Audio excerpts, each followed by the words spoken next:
وجعلناكم شعوبا وقبائل لتعارفوا إن أكرمكم عند الله أتقيكم. وروى أحمد في مسنده عن أبي نضرة أنه قال حدثني من سمع خطبة النبي صلى الله عليه وسلم بمنى وهو على بعير يقول أيها الناس إن ربكم واحد وإن أباكم واحد ألا لا فضل لعربي على أعجمي ولا لأسود على أحمر إلا بالتقوى خيركم عند الله أتقاكم. هذا وقد قال تعالى ولقد خلقنا الإنسان ونعلم ما توسوس به نفسه ونحن أقرب إليه من حبل الوريد إذ يتلقى المتلقيان عن اليمين وعن الشمال قعيد ما يلفظ من قول إلا لديه رقيب عتيد وجاءت سكرة الموت بالحق ذلك ما كنت منه تحيد ونفخ في السور ذلك يوم الوعيد وجاءت كل نفس معها سائق وشهيد لقد كنت في غفلة من هذا فكشفنا عنك غطاءك فبصرك اليوم حديد. هذا ولقد علمت يا إنسان وكلنا ذلك الإنسان أن الناس يوم القيامة صنفان صنف مقرب مصان وآخر مبعد مهان صنف جمعت له الرغائب والآمال والأسرة والحجال وصنف أعدت له السلاسل والأغلال والأراقم والصلال وضروب الأهوال والأنكال ولم تدر من أي صنفين أنت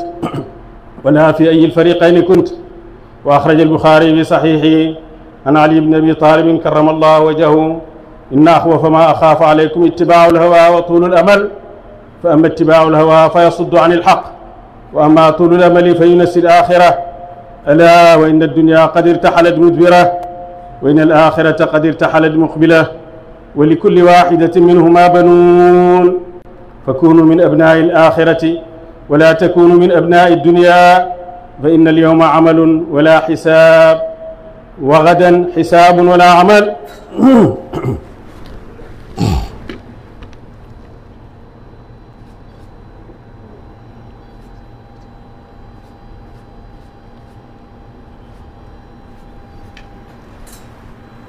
الحمد لله الذي أمرنا بالتقوى وابتغاء الوسيلة وحضنا على طلب الدرجة الرفيعة الأول فضيلة. أمرنا أمرا بدأ فيه بنفسه وثنى بملائكة قدسه وثلث بالمؤمنين من جنه وإنسه فقال تشريفا لنبيه وتكريما إن الله وملائكته يصلون على النبي يا أيها الذين آمنوا صلوا عليه وسلموا تسليما. وروى أنس أن رسول الله صلى الله عليه وسلم قال من صلى عليه صلاة واحدة صلى الله عليه بها عشرا وفي رواية ومن صلى عليه عشرا صلى الله عليه 100 ومن صلى عليه 100 صلى الله عليه 1000 ومن صلى عليه 1000 إذا حمت كتفه كتفي على باب الجنة. فعليكم بالإكثار من الصلاة على النبي شكرا تجدوا ذلك عند الله وخيرا وأعظم أجرا. اللهم صل على محمد وعلى آل محمد كما صليت على إبراهيم وعلى آل إبراهيم إنك حميد مجيد. اللهم بارك على محمد وعلى آل محمد كما باركت على إبراهيم وعلى آل إبراهيم إنك حميد مجيد. اللهم صل على محمد عبدك ورسولك النبي الأمي. اللهم صل على سيدنا محمد الفاتح لما أغلق والخاتم لما سبق ناصر الحق بالحق والهادي إلى صراطك المستقيم وعلى آله حق قدره ومقداره العظيم. وارض اللهم عن صحابتي وخلفاء الراشدين الهادين المهتدين الصديق الأكبر سيدنا أبي بكر المنير الأنور وعن سراج أهل الجنة الناطق بالصواب شهيد المحراب أبي حفص سيدنا عمر بن الخطاب وعن منفق الأموال في رضا الرحمن أبي عبد الله سيدنا عثمان بن عفان وعن باب مدينة العلم ليث بني غالب أبي الحسن سيدنا علي بن أبي طالب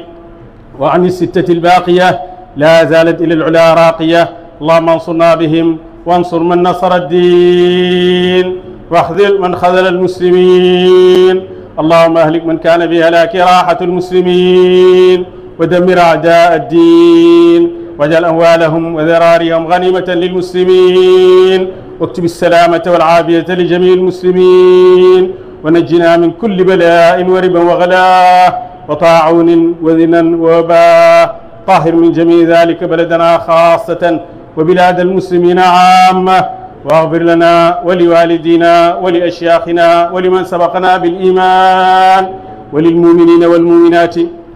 والمسلمين والمسلمات